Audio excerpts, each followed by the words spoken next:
అందరికీ నమస్కారం। ఈ వీడియోలో మనం భార్యకు ఎట్టి పరిస్థితుల్లో చెప్పకూడని 3 విషయాల గురించి తెలుసుకుందాం। ఒకవేళ మీరు చెబితే మీరు ఎప్పటికీ పేదవారిగా ఉండిపోవడంతో ఎన్నో అవమానాలను ఎదుర్కోవాల్సి వస్తుంది। మరి ఏంటి ఆ 3 విషయాలు అనేవి ఇప్పుడు తెలుసుకుందాం। కాబట్టి ఈ వీడియోని ఎక్కడా స్కిప్ చేయకుండా పూర్తిగా చివరి వరకు చూడండి। వీడియోని స్టార్ట్ చేసే ముందు వీడియోని లైక్ చేసి మా ఛానల్ని సబ్స్క్రైబ్ చేసుకోండి। కొన్ని వందల సంవత్సరాల క్రితం ఋషులు చాలా సంవత్సరాల పాటు తపస్సు చేస్తూ ఏకాంతంగా ప్రశాంతంగా జీవించేవారు। అలా వారు పొందిన జ్ఞానాన్ని అనేక గ్రంథాల్లో రాసి మనకు అందజేశారు। అలాంటి గ్రంథాలలో ఉన్న ఒక పురాతన కథను ఈరోజు మీకు వివరిస్తాను। ఒక నగరంలో ఒక వ్యక్తి ఉండెను। అతని పేరు గోపాల్। అతను చాలా మంచివాడు, అమాయకుడు, ఎప్పుడు కూడా ఒక తప్పు కూడా చేసేవాడు కాదు। అతనికి ఒక భార్య, 2 అందమైన పిల్లలు కూడా ఉన్నారు। అతను భార్యకు కొంచెం మతిమరుపు ఉంది, కొన్ని చిన్న చిన్న విషయాలు మర్చిపోతూ ఉంటుంది। అలాగే ఆమెకు డబ్బులపై ఆశ ఎక్కువగా ఉండేది। గోపాల్ ప్రతి విషయాన్ని ఆమెతో చెప్పేవాడు, ఆమె దగ్గర ఏమీ దాచిపెట్టేవాడు కాదు। అతను చాలా పేదవాడు। అతను ఉండే నగరంలో అతని కంటే పేదవాడు మరొకరెవరూ లేరు। ఆ నగరంలో ఒక ధనవంతుడి దగ్గర 14 ఆవులు, గేదెలు ఉండేవి। వాటిని మేపుకుంటూ గోపాల్ జీవనం సాగించేవాడు। అలా కష్టపడుతూ తన కుటుంబాన్ని ముందుకు నడిపించేవాడు। ఒకరోజు ఆ ధనవంతుడు గోపాల్ను పిలిచి, గోపాల్, ఇక నువ్వు ఇక్కడ పని చేయాల్సిన అవసరం లేదు। నీకు బదులుగా మేము ఇంకొక వ్యక్తిని నియమించుకున్నాం। రేపటి నుండి నువ్వు చేస్తున్న పనిని నీకు బదులుగా అతను చేస్తాడు। ఇక రేపటి నుండి నువ్వు ఇక్కడికి రావాల్సిన అవసరం లేదు। గత నెలలో నీకు రావాల్సిన జీతాన్ని తీసుకొని వెళ్ళు అని చెప్పి పంపేస్తాడు।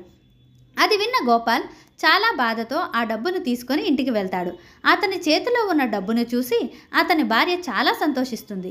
గోపాల్ జరిగిందంతా అతని భార్యకు చెబుతూ బాధపడతాడు।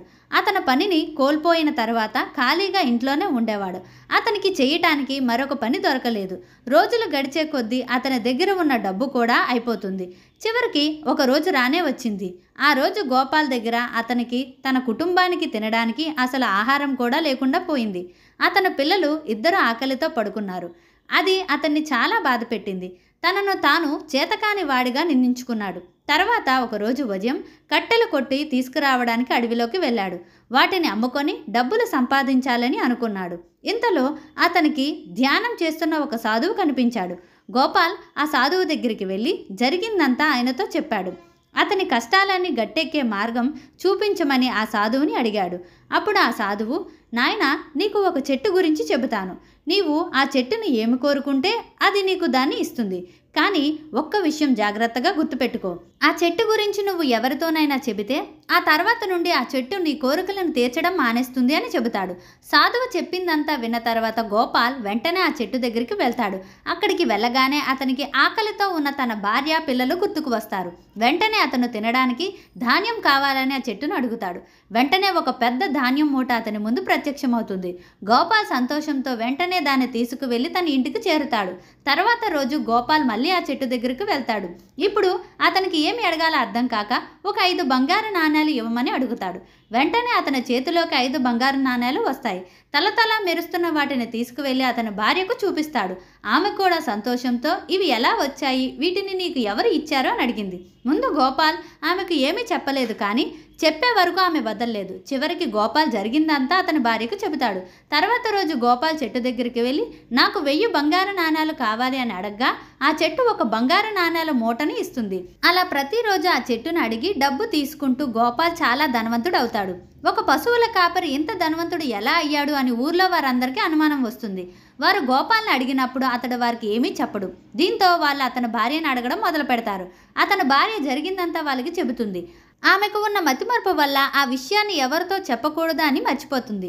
దీంతో రహస్యం అంతా అందరికీ తెలిసిపోతుంది। తర్వాత రోజు గోపాల్ ఆ చెట్టు దగ్గరికి వెళ్ళి మళ్ళీ డబ్బు అడిగినప్పుడు ఆ చెట్టు అతనిని పట్టించుకోవడం మానేస్తుంది। అతను అడిగినవి ఆ చెట్టు ఇవ్వకపోవడంతో అతను బాధగా ఇంటికి వచ్చాడు। అతని భార్య ఆ విషయాన్ని ఊర్లో అందరికీ చెప్పేసిందని తెలుసుకొని ఆమెను తిడతాడు। ఎవరితోనూ చెప్పకూడదని ఆమెకు గుర్తు చేసినప్పటికీ జరగాల్సిన నష్టం జరిగిపోతుంది। మళ్ళీ రోజులు గడుస్తున్నాయి। గోపాల్ ప్రతిరోజు ఆ చెట్టు దగ్గరికి వెళ్ళి అడుగుతూనే ఉన్నాడు, కానీ ఆ చెట్టు అస్సలు స్పందించడం లేదు। చిన్న చిన్నవి ఏమైనా అడిగినా కూడా అవి కూడా చెట్టు ఇవ్వడం లేదు. దీంతో గోపాల్ చాలా బాధపడ్డాడు. దీంతో అతని దగ్గర ఉన్న డబ్బు ఖర్చు అవుతుంది. ఈసారి అతని దగ్గర చాలా డబ్బు ఉండడంతో ఎక్కువ రోజులు ఎలాంటి ఇబ్బంది లేకుండా గడిచింది. కానీ చివరికి అతని దగ్గర ఒక్క రూపాయి కూడా లేకుండా ఖర్చు అయిపోతుంది. గోపాల్ మళ్ళీ పేదవాడిగా మారిపోయాడు. అతని పిల్లలు మళ్ళీ ఆకలితో పడుకుంటున్నారు. అతని అందమైన పిల్లల ఆకలిగా ఉండడం చూసి గోపాల్ చాలా బాధపడతాడు. మళ్ళీ ఒకసారి ఆ సాధువును కలుద్దామని అడవిలోకి వెళ్ళాడు. కానీ ఈసారి అతనికి ఆ సాధువు కనబడలేదు. అతను ఎంతో బాధపడుతూ చాలా రోజుల అడవిని వెతికాడు. చివరికి ఒక రోజు అతనికి ఆ సాధువు కనిపించాడు. గోపాల్ వెంటనే సాధువు దగ్గరికి వెళ్ళి, స్వామి, నన్ను క్షమించండి. మీరు నా మీద చాలా కోపంగా ఉన్నారని నాకు అర్థమైంది. ఖచ్చితంగా నా వల్ల పెద్ద పొరపాటు జరిగింది. దయచేసి నన్ను క్షమించి నాకు మరొక అవకాశం ఇవ్వండి. ఈసారి ఖచ్చితంగా మీరు ఏం చెబితే అదే చేస్తాను. దయచేసి నా కుటుంబాన్ని పోషించుకోవడానికి మరొక మార్గం చూపించండి అని అడుగుతాడు. అప్పుడు సాధువు, నాయనా, నువ్వు నిజంగానే పెద్ద తప్పు చేశావు. నేను ఆ చెట్టు గురించి ఎవరితోనే చెప్పొద్దని చెప్పినా నా మాట వినలేదు. నీ భార్యకు చెప్పి నీ అంతటి నువ్వే కష్టాలను కొని తెచ్చుకున్నావు. సరే, మరొకసారి నీకు సహాయం చేస్తాను. కానీ దానికంటే ముందు నీకు కొన్ని విషయాలు చెబుతాను, జాగ్రత్తగా విను అని చెబుతాడు. తప్పకుండా చెప్పండి స్వామి అని గోపాల్ వినడానికి సిద్ధంగా ఉంటాడు. అప్పుడు ఆ సాధువు, నాయనా, ఇప్పుడు నేను చెప్పబోయే ఈ 3 విషయాలు నువ్వు నీ భార్యకు చెప్పకూడదు. ఎట్టి పరిస్థితుల్లో ఈ 3 విషయాలు నీ భార్యకు తెలియకూడదు. అందులో మొదటిది నీ ఆదాయ మూల్యం. అంటే నువ్వు ఎలా డబ్బు సంపాదిస్తున్నావు, ఏం పని చేస్తున్నావు, ఎంత డబ్బు సంపాదిస్తున్నావు, ఎవరి దగ్గర పని చేస్తున్నావు వంటి విషయాలు నీ భార్యకు ఎట్టి పరిస్థితుల్లోనూ చెప్పకూడదు. అలా చెబితే ఈ విషయాలన్నీ ఊరిలోని ఇతరులకు చెప్పే అవకాశం ఉంది. దానివల్ల నీ శత్రువులు ఎవరైనా ఉంటే వారు నీ పనిని చెడగొట్టే అవకాశం ఉంది. అంతేకాక ఊరిలోని ఇతరుల వ్యక్తులు నీ పనిని నిన్ను చులకన చేసే అవకాశం ఉంది. ఇక రెండవది నీ బలహీనత ఏంటో నీ భార్యకు చెప్పకూడదు. నువ్వు ఏ విషయంలో బలహీనంగా ఉంటావో నీ భార్యకు తెలిస్తే ఆమె నిన్ను చులకనగా చేసే అవకాశం ఉంది. పదే పదే ఆ విషయాన్ని చూపించి నీ భార్య నిన్ను ఎగతాళి చేస్తుంది. మీ ఇద్దరి మధ్యలో ఏదైనా విషయంలో గొడవ వచ్చినా నీ భార్య ఆ బలహీనతను చూపించి నిన్ను ఎగతాళి చేసే అవకాశం ఉంది. కాబట్టి నీ బలహీనతను నీ భార్యకు తెలియకుండా జాగ్రత్త పడాలి. ఇక మూడవది, నీ జీవితంలో నువ్వు ఎదుర్కొన్న అతిపెద్ద అవమానం గురించి నీ భార్యకు చెప్పకూడదు.